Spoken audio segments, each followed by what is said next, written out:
Welcome to JH. Today we're diving into the Mindbody software tutorial for 2025.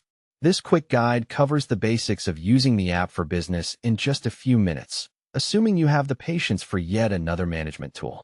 Start by opening the app and heading to the calendar screen. It's laid out a bit differently than other apps, probably just to keep you on your toes, featuring a side menu for quick options and a small calendar pane for picking dates. At the bottom, you'll find status indicators for booked, arrived, and the dreaded no-show appointments. A red line tracks the current time, reminding you exactly how far behind schedule you actually are. To book an appointment, simply click on a staff schedule slot.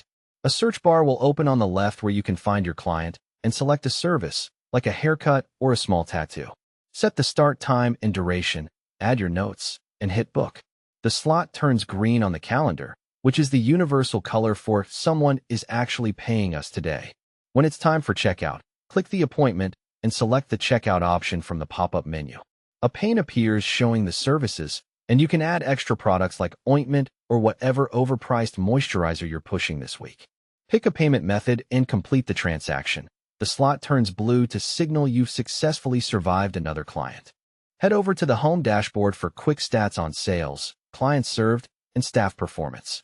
You can even see which clients are at risk of leaving, just in case you wanted some extra anxiety to go with your morning coffee.